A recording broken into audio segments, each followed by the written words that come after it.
guys, welcome to another episode of Operations and Supply Chain Management. Today, within the chapter of Inventory Management, we are talking about continuous review systems.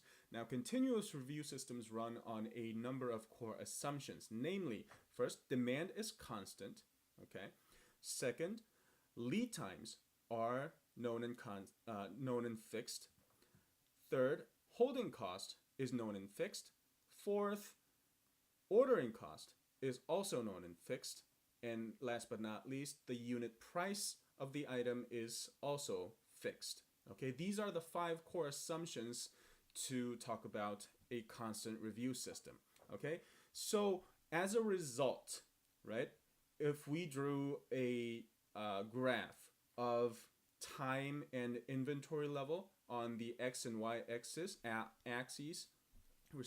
respectively, we get a constant beautiful line, like as well arranged as a saw blade, that goes from the reorder quantity, right, reorder quantity, constantly going down at a slope of minus d, replenished, right, once it hits that reordering point that is determined by the slope and the lead time. Okay, so it looks just like a saw blade, and everything is constant. All right, so from there we tease out the economic order quantity.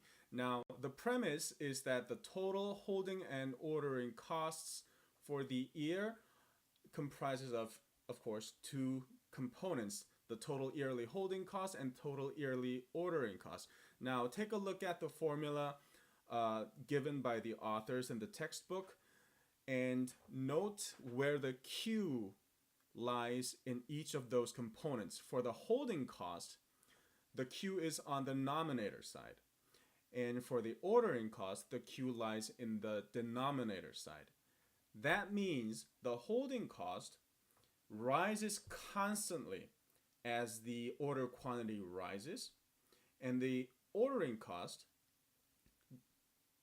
as the order quantity rises, the ordering cost exponentially decreases.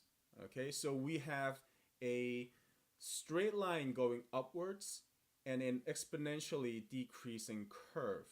All right, so you add them, you have a crossing point where the two values, where the two lines intersect.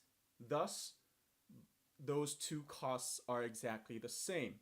That coincides with the point in terms of order quantity where the cost is the lowest. Okay, so we put these 2 components, the yearly total holding cost and total yearly ordering cost, to be equal and solve for Q. All right, so we have the EOQ, or economic order quantity.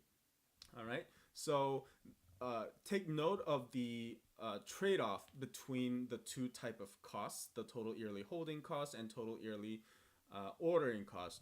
Now, the premise of those were that the holding cost would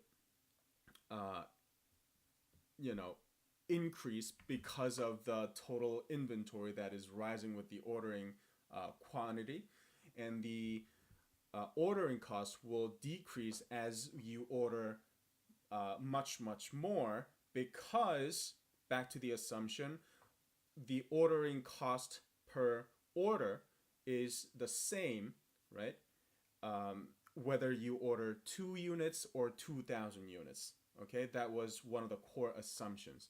All right, so there we have the EOQ. Now, do pay attention to the limitations that the holding costs and ordering costs cannot be always be estimated precisely and fixed, right? Now, the more important criticism or limitation of the EOQ is that it doesn't take into account volume discounts. Okay, if you go on to Alibaba.com or any sourcing company's website, they will give you huge sum of volume discount. Okay, so if your unit price was $15 or $14.99 up to 50 units per order, when you order up to from 51 to 150, your order unit price may drop down to maybe $12.99. When you order 1,000 units of the same item, no matter what it is, right? It varies per item.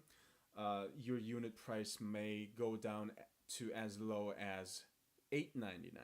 Okay, so there are those volume discounts playing a big role in the real world, and we are going to talk about what happens when we tweak those assumptions and um, uh, allow for variation in what was in the EOQ assumption kept constant and fixed. Okay, so guys, I think for the discussion on Wednesday, tomorrow's class, we will have enough to talk about just talking about the economic order quantity and the limitations themselves, and we will leave the reorder points and safety stock and quantity discounts for Friday's discussion. Okay, so this too was a short section. However, the implication, the importance is paramount. So do pay attention, read it over, read the section over, and make sure you understand the basics of EOQ as before you step into the classroom tomorrow. Okay, so good luck, good luck with every other class that you're taking and the all of the number of exam preparations. And happy reading. Okay, I'll see you tomorrow in the classroom and in the next video. Bye.